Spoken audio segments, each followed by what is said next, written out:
Hello, welcome back. As always, thank you for joining me here. Let's spend a few minutes today talking about healing and allowing it to simply be. The world has various different ideas about what constitutes healing. We often think immediately of healing ailments in the physical body, disease or broken bones, things like that. What we sometimes think about, but often don't, is healing the mind. And that's what we're going to focus on today, because that is what A Course in Miracles focuses on. All healing is of the mind, all of it, all of it. It is the mind that is conflicted. It is the mind that needs healing. Therefore, the Course addresses the mind, which is in need of healing. You, spirit, i.e., the Son of God, you have nothing in truth to do with a body at all, as you well know deep down, or you would not be here. I say that almost every time. It's true. Think about it, because we doubt ourselves constantly. This conversation wouldn't be necessary. It would not be taking place if we didn't, honestly. So there's that. Who we really are, what we really are, has nothing to do with the physical body at all. It's the mind that is in need of healing. So there's where it takes place. The Course addresses this mind that thinks that it has split from God. It has not, it's not possible, but we're here having what appears to us to be a very real experience of separation and suffering. So, will the physical body follow the healing of the mind and heal of itself? Quite possibly. Frequently does happen, but whether it does or does not is not the point. Similarly, heal the mind, whether your finances improve or heal themselves or not, well, maybe that will happen, but it's not the point. The point is to heal the mind.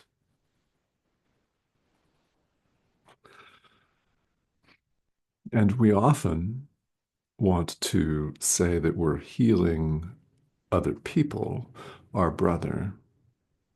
Remember, all healing is of the mind, and, well, the only way that we could possibly heal is to be healed ourselves. Really, that's it. The only way to heal is to be healed. How do we do this? Well, that's the question. We allow healing to simply be. We allow it. What this looks like is we set aside our nearly impenetrable defense mechanisms, even if it's only for a fraction of a second.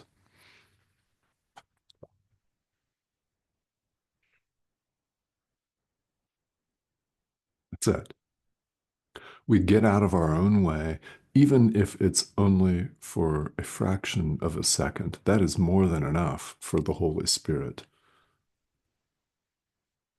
That even a single instant, the holy instant of joining with the Holy Spirit, of allowing healing to be just as it is, even if all you've got is a fraction of a second, that's enough. In fact, it's more than enough.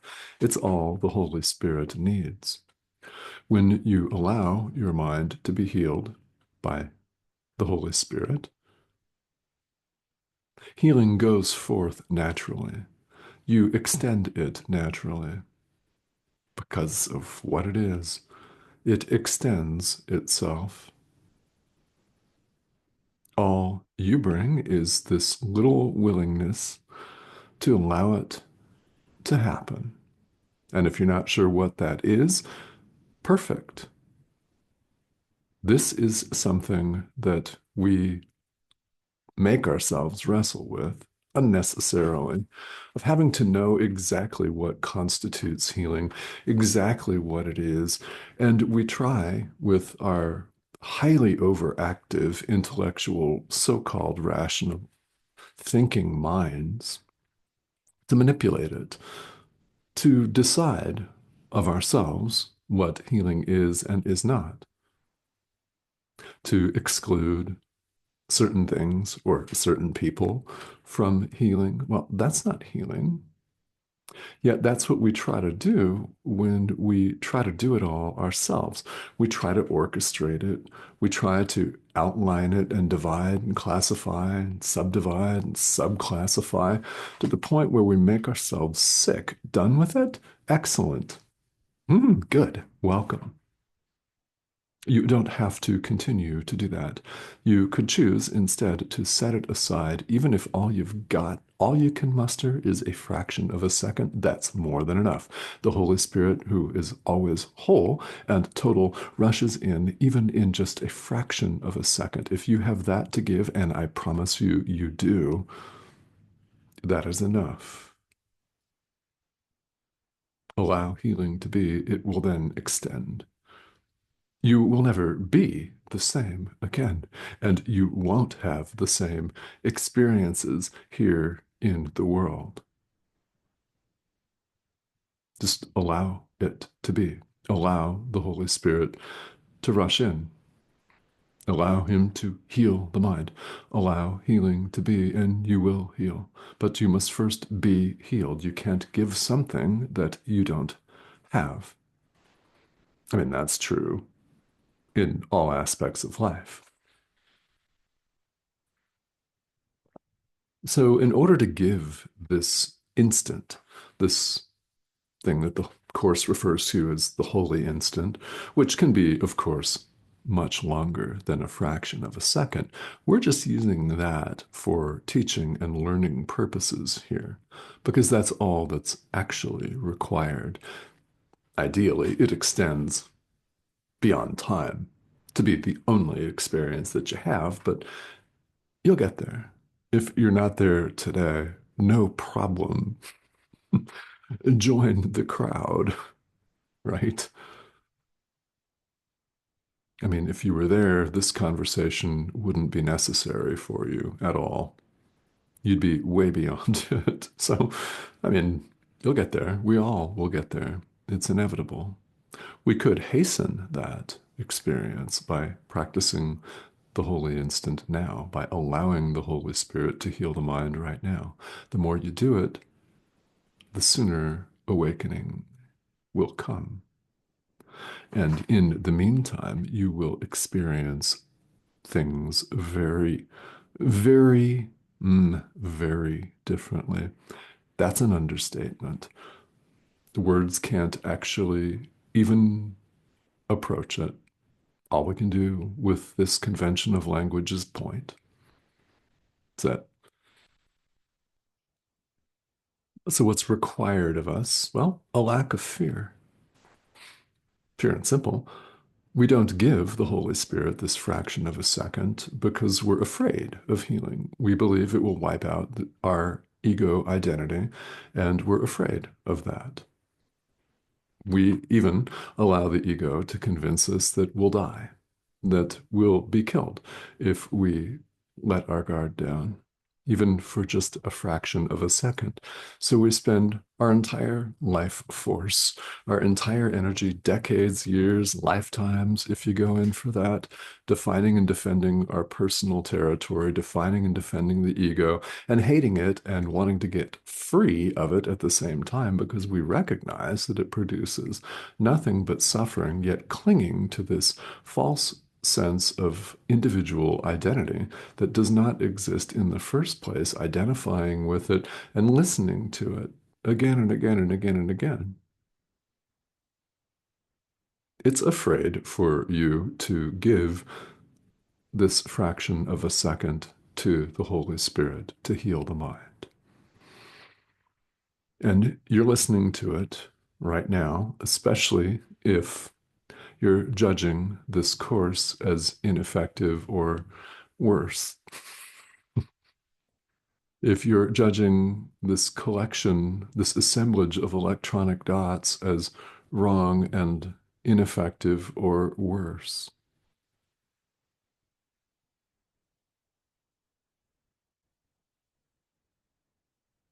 I mean, you are free, as we all are free, to go forth and judge all you wanna. How's that working out for you, by the way? Feeling the peace of God yet? No? Hmm.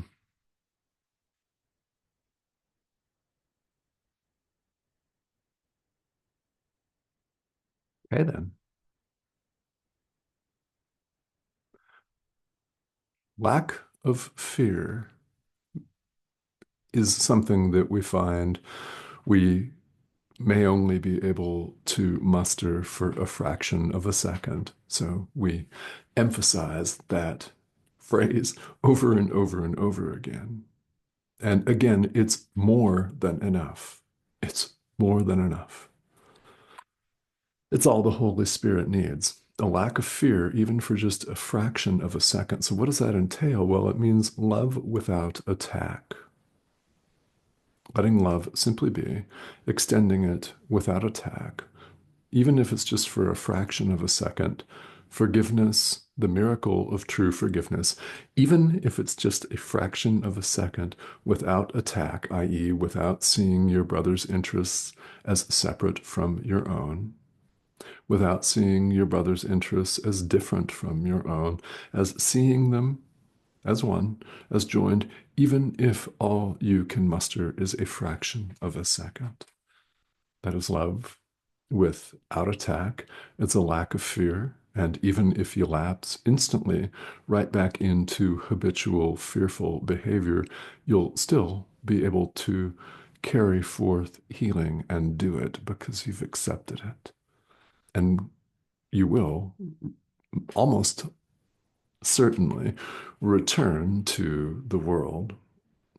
While we could all become enlightened, technically, theoretically, possibly in a blinding flash, if that doesn't happen for us today or tomorrow or the next day, well, join the multitudinous crowd, so to speak.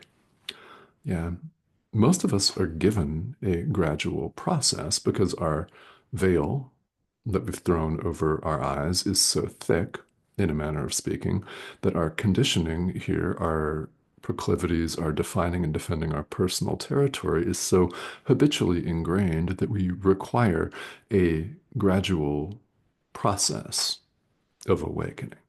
And that's what the vast majority of us are going through right now, a process.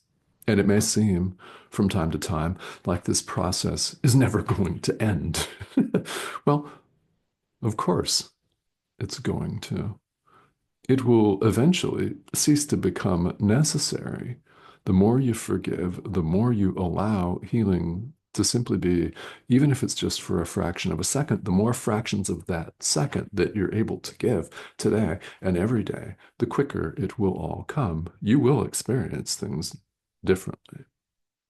If you've been doing this for a while, you know exactly what I'm talking about. One of the ways that this can show up, of course, there are many ways that it could show up here in this wild spinning world of dreams here, right?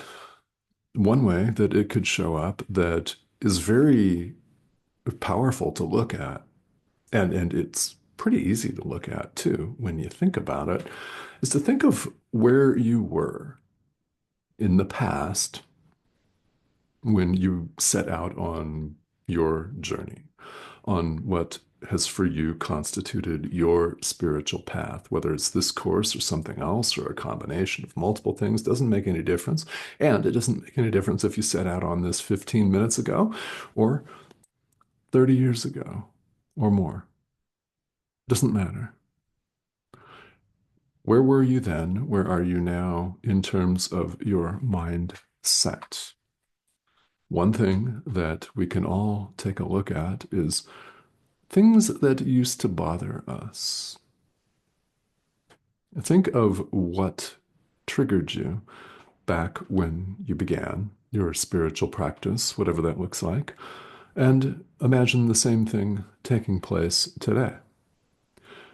When you notice it doesn't affect you the same way, take, for example, something someone used to say that made you very angry, that caused an instant gut reflex of defensiveness, hatred, guilt, rage, blame, fear, annoyance, that wanted you to respond back, lest you continue to be attacked. You know what I'm talking about. If that same thing happens down the line after you honestly and earnestly involve yourself in your spiritual practice, when you notice that that same person may say the same thing down the line and it doesn't impact you, that's huge, isn't it? Things that used to bother you. Hmm, exactly. And if you search your mind honestly, you can probably come up with several of those, especially if you've been doing this for a while. So this is what it's all about, is letting our fear, our terror go, even for just a fraction of a second. That's all you got. It's more than enough. That's how we allow the mind to heal. The Holy Spirit does the healing. We don't have to order or orchestrate it or define what that looks like. In fact, if we do, we're simply in our own way. And we have to admit to ourselves that we just don't know. And it's okay to say, I don't know what this looks like. Good. If you're there, if you've been trying to order and orchestrate it and manipulate it, and you finally give up and say, just help. I don't know what this looks like. I don't know what this looks like or involves. Show me. Please let healing be done. I allow the mind to be healed. I allow it. Use whatever verbiage occurs to you. That's what we're doing. It's okay to not have the answers. The Holy Spirit is the answer. Allow Him to heal the mind. Thank you.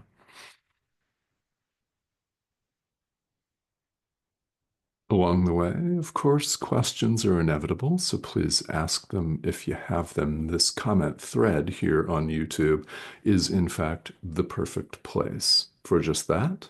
So, yeah, please feel welcome to leave questions if you've got them. And the subscription prompt is over here in the corner of your screen. Click that, and you'll be invited to join us. Thank you to those of you who recently have. We're here from all over the world, which is pretty cool. It's a beautiful thing.